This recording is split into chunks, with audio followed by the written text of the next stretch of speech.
اب آئیں ربا کہتے ہیں بڑھنے کو، تو جو مال بڑھتا ہے اس کو ربا کہتے ہیں، لیکن عربوں کے پاس سود کو ربا کہا گیا۔ سود کیا ہے؟ اگر پیسہ ہے تو جتنا پیسہ دیے اتنا ہی پیسہ لینا، روپیز دیے تو روپیز لینا، درہم دیے تو درہم لینا۔ اب بدل گیا، درہم دے کر روپیز لے رہے ہیں تب ویلیو لیں گے، لیکن روپیز دے کر روپیز ہی لینا۔ میں نے آپ سے 1,00,000 روپے میں نے آپ کو دیے تو 1,00,000 ہی لینا، 1,00,000 سے زیادہ لیے تو کیا ہو گیا؟ سود ہو گیا۔ سود کا تو ڈیٹیل ہے، ایک ورکشاپ چلانا پڑے گا سود کے بارے میں، 5 گھنٹے 6 گھنٹے، مختصر تفسیر کے لیے بتا رہا ہوں۔ یا پیسہ نہیں ہے تو جنس دیے، جتنا سونا دیے اتنا سونا ہی لینا، سونا دے کر سونا زیادہ لے لیے سود ہوا، چاندی جتنی دیے اتنی ہی لینا، چاندی دے کر زیادہ چاندی لیے سود ہو گیا، جتنا گیہوں دیے اتنا ہی گیہوں لینا، جتنا کھجور دیے اتنا ہی کھجور دینا، اس میں کوالٹی میٹر نہیں کرتی۔ حضرت ابو ہریرہ رضی اللہ تعالی عنہ اچھے کھجور لے کر آئے، حضور نے پوچھا کیا یہاں ایسے ہی کھجور ہیں؟ نہیں یا رسول اللہ، دو معمولی کھجور کے 2 سا، ایک پیمانہ ہے، سا ایک میشرمنٹ ہے، تو معمولی کھجور کے 2 سا دے کر 1 سا بھاری کھجور لیے۔ حضور نے کہا کھجور تو ایک ہی چیز ہے نا، کوالٹی کو نہ دیکھیں، اس کے رقم کو نہ دیکھیں، لیکن اگر کھجور میں لینا دینا ہے تو 1 سا لے کر 1 سا دینا۔ تو اب کیا کرنا؟ حضور نے کہا اس کو بے پار میں بدلاؤ، تم جو کھجور دے رہے ہو وہ دے کر پیسے لے لو، اور وہ پیسے دے کر اچھے کھجور لو کہ سود کی شکل ٹوٹے، بزنس بنے۔ بزنس میں ظلم نہیں ہے، سود میں ظلم ہے۔ انشاءاللہ سنیں گے، انشاءاللہ اب غور سے سنیں گے تو یہ سب باتیں دماغ سے نکلنی ہے، سمجھ میں آ رہا ہے؟ تو پیسوں سے دیے تو جو کرنسی ہے تو وہ دیے تو وہی لینا، 1 سال کے بعد لیے تو بھی 1,00,000 ہی لینا۔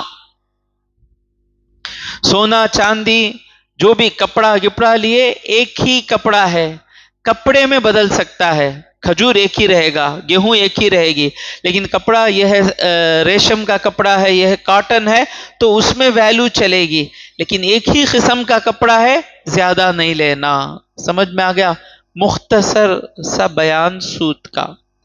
الذین یاکلون الربا، جو لوگ سود کھاتے ہیں، سود صرف کھاتے نہیں، سود میں گھر خریدتے، سود میں گاڑی خریدتے، لیکن زیادہ تر انسان اپنا پیسہ کس چیز میں لگاتا؟ اہم چیز کیا کام کرتا اس میں؟ وہ کھاتا ہے، اس لیے کھانا کہہ دیا گیا۔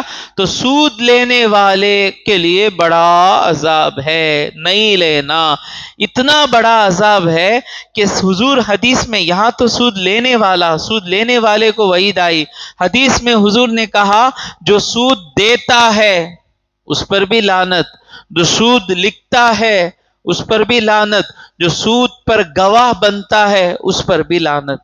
یعنی حضور اکرم صلی اللہ علیہ وسلم کے زمانے میں لکھنے والے بہت کم تھے، تو کوئی مدد کرنے کے لیے لکھنا پڑتا، کوئی لکھنے کے لیے آتا نہیں، تو سود کے لیے مدد کر رہا ہے، لعنت ہے، سود پر گواہ بن رہا ہے، لعنت ہے۔ سمجھ میں آ رہا ہے؟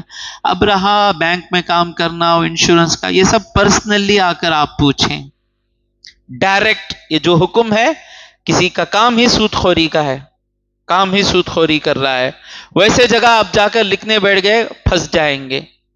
سمجھ میں آ رہا ہے؟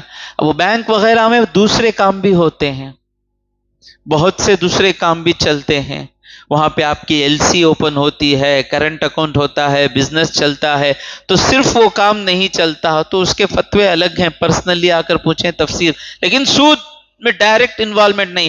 اصل برائی کیا ہے؟ سود کھانا۔ یہ سود کھانا اتنا برا ہے، حضور نے کہا سود کھلانے والے پر بھی لعنت۔ تو نہ سود لینا، نہ سود دینا، نہ سود میں مدد کرنا، نہ سود کے گواہ بننا، پیور سود میں مسلمان ہر طریقے سے بچ جانا، نہیں تو بہت شیطان جس طرح پکڑتا ہے وہ عذاب ہے۔ ہر ایک کا عذاب جو ہوتا ہے نا، یہاں جو کام کرتے تھے اس کام کے مطابق وہاں عذاب ہوتا ہے۔ جو نماز چھوڑتے ہیں ان کو عذاب کیا ہے کہ حضور نے دیکھا کہ ان کے سر پھوڑے جاتے ہیں، چٹانوں سے پھٹ جاتے سر، پھر ان کے سروں کو بنایا جاتا ہے، پھر پھٹ جاتے سر۔ تو نماز چھوڑنے والے کا سر پھوڑنا مطلب کیا؟ یہ سستی کہاں رہتی ہے، یہ نیند کہاں رہتی ہے؟ سر میں رہتی ہے نا، تو اس کا سر پھوڑا جاتا ہے۔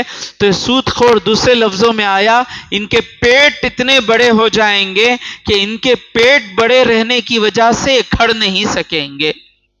اللہ کے فضل سے مجھے امید ہے کہ مجلس میں جو بھی ہیں سود لینے والے نہیں ہیں۔ اب رہی بات وہ بینک کا انٹرسٹ لینا کیا نہیں لینا کیا، یہ سب الگ مسئلے ہیں، پرسنلی آ کر پوچھیں کہ وہ اس کو انٹرسٹ نام دے رہا ہے، حقیقت میں وہ سود ہے کیا؟ یہ سب آپ آ کر پرسنلی میرے پاس پوچھیں۔ یہاں میں بولا وہ کون بھائی انہوں کی تفسیر کرتے سو، بینک کا سود پورا کھاؤ بولنے والے بھائی نکو جاؤ بھائی، ایک ہونا ہے بس روکنے کے لیے، کچھ نہ کچھ بتا کر روک دیں۔ تو میں اس میں قدم نہیں رکھنا چاہتا جو میرے ساتھ پرسنل، تو سود تو حرام کو حرام کہہ رہا ہوں میں۔ جب کسی چیز ثابت ہو جائے وہ سود ہے، if it is proved that it is interest then it is 100% حرام۔ تو آپ کی تلاش حرام کو حلال بنانے کی نہیں ہے۔ آپ جب مسئلہ پوچھیں عالم صاحب سے، عالم صاحب مجھے بتائیں یہ حرام ہے یا نہیں ہے، عالم صاحب کو فورس نہ کریں کہ اس کو حلال بنا کر بتائیں، اور عالم صاحب بھی کوشش نہ کریں کہ حرام کو حلال بتانے کی کوشش۔ عالم صاحب کی کوشش یہ ہونی چاہیے حرام حلال نہیں ہونا، مسلمان کا نقصان نہیں ہونا۔ اگر یہی اسلامک کنٹری ہوتی بولیں گے سب حرام، بینکروں بینک بولیں گے، انشاءاللہ ہمارے پاس بھی گھوڑا ہوتا، سمجھ میں آتا ہے، ہوتا تو ایک بینک کھولنے نہیں دیتے۔ اب پھنس گئے ہیں، اسی میں چل رہا ہے، جو بھی گورنمنٹ دیتا ہے اس میں وہ مل کر آ جاتا ہے۔ تو اب اس کے مسئلے باریک مسئلے ہیں، لیکن ڈائریکٹ سود، ہم ہمیشہ سود سے نفرت کریں گے، نہ سود لیں گے نہ سود دیں گے، جتنا بھی ہو سکے سود دینے سے بچیں، لون لینے سے بچیں۔ ہاں پوچھیں لون کتنا ہے، اس پر کتنا دینا پڑتا ہے، پرسنلی امام عالموں سے پوچھیں۔ نقصان ہے، سود دینے والا آگے بڑھنے نہیں ہوتا۔ کئی لوگ لون لے کر جو گھر بننے جاتے ہیں، جہاں تک میرا تجربہ ہے زندگی میں آگے نہیں بڑھتے۔ اب ایک دوسری بات ہے کہ بینک کو چونا لگا دیتے، وہ سب حرام کام ہے نا۔ بینک کا جو پیسہ ہے پوری کنٹری کا پیسہ ہے وہ، اب اس کو ہم دھوکہ دے دیے تو سارے لوگوں کا پیسہ کھا لیے جیسا ہو گیا نا۔ ہم سب کے ٹیکس پر وہ بنی ہے نا گورنمنٹ، جہاں بھی ہم کرتے ہیں وہ تو خراب کام ہے، پیسہ لے کر واپس نہیں کرنا، لیکن جو بھی لیتے ہیں اکثر آگے نہیں بڑھتے۔ اللہ کے لیے جینا چھٹ جاتا، وہ ای ایم آئی کا ٹینشن شروع ہو جاتا۔ ہم یہاں بلڈنگاں بنانے کے لیے نہیں آئے، ہم یہاں دنیا دے کر آخرت بنانے کے لیے آئے ہیں۔ ایمان تو یہ ہونا چاہیے ساری زندگی میں کرائے کے گھر میں رہ جاؤں گا، میں سود لینے سے بچوں گا، میں سود دینے سے بچوں گا، یہ ہے تقوی۔ اب اس کے بعد مجبوری کیا ہے؟ پرسنلی آ کر بات کریں، مجھے انکم ٹیکس سے بچنا ہے، تھوڑا میں لون لیا، تو وہ سب عالم صاحب دیکھ کر بتائیں گے، سمجھ میں آ رہا ہے نا باریک چیزیں۔ لیکن موٹی موٹی بات کیا ہے؟ میں نہ سود دوں گا نہ میں سود لوں گا، ختم قصہ۔